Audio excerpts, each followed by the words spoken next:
Positivism Hindi channel प्रेक्षकों को स्वागत। हिंदी के प्रमुख कवि एमपी कमल जी से लिखी हुई लोकमान्य बाल गंगाधर तिलक, इस पुस्तक से तिलक की जीवन गाथा को जान रहे हैं ना हम।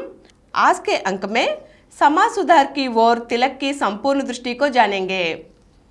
तिलक के कार्यकाल में भारतीय समाज सामाजिक मंथन के दौर से गुजर रहा था। भारत में लंबे समय से अंग्रेजी शासन रहने के कारण अंग्रेजों की दृष्टि भारतीय समाज की कमजोरियों में गहरी धंस चुकी थी तथा भारतीय समाज भी अंग्रेजी सभ्यता से प्रभाव ग्रहण करने लगा था। अंग्रेज सरकार भारतीय समाज की कमजोरियों को दूर करने के लिए एक ओर ईसाई मिशनरियों को भारत में काम करने के लिए प्रेरित कर चुकी थी और दूसरी ओर भारतीय सुधारवादी कानून बनाकर उन पर अमल करने के लिए जोर दे रही थी। ऐसे में भारतीय समाज के हितैषियों का दो भागों में बंट जाना स्वाभाविक था। वही हुआ। भारत के समाज सेवी दो भागों में बंट गए। एक वर्ग अंग्रेजी शासक और अंग्रेजी सभ्यता और संस्कृति का गुणगान करने लगा था। भारतीय समाज को अंग्रेजी मूल्य व जीवन शैली अपनाने के लिए प्रेरित करने लगे। दूसरा वर्ग इसके विरोध में उठ खड़ा हुआ। वह भारतीय संस्कृति व विचारधारा का यथास्थित समर्थन करने लगा।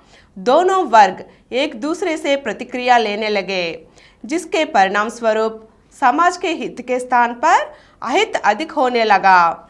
समाज की ऊर्जा एक दूसरे पक्ष का विरोध करने और अपने आप को स्थापित करने के प्रयासों में खर्च होने लगा। ऐसे में राष्ट्र का ध्यान राजनीतिक व्यवस्था को बदलने के संकल्प से हट सा गया। अंग्रेज भी यही चाहते थे। उन्हें भारतीय समाज का हित करने की आड़ में भारत में अपनी राजनीतिक जड़ें और गहराने का मौका मिल गया।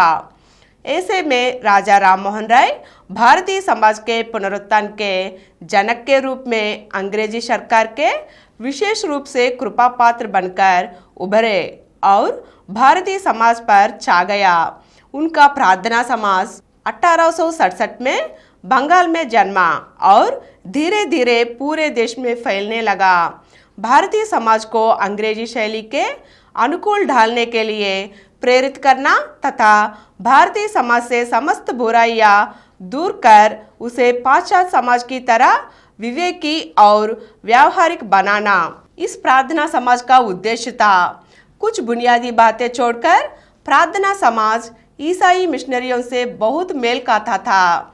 1875 में स्वामी दयानंद सरस्वती द्वारा स्थापित आर्य समाज भारतीय अतीत के गौरवपूर्ण आध्यात्मिक साहित्य व संस्कृति की पूरी तरह पुष्टि करता हुआ तथा उसकी भारतीय गरिमा के अनुकूल वैज्ञानिक व्याख्या करता हुआ ईसाई मिशनरियों तथा प्रार्थना समाज जैसे पश्चिमी शैली के अनुरूप सुधार चाहने वालों पर बहुत भारी पड़ने लगा।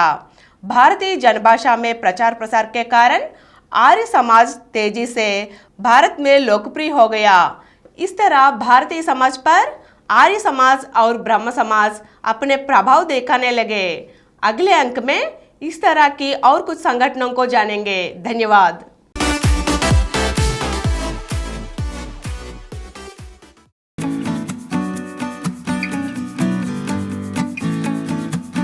Download Samaram multi-channel app and watch your favorite channels from your mobile. App available on Google Play Store and subscribe to the channels. For more videos, please subscribe to this channel Positive Atheism and activate the bell icon.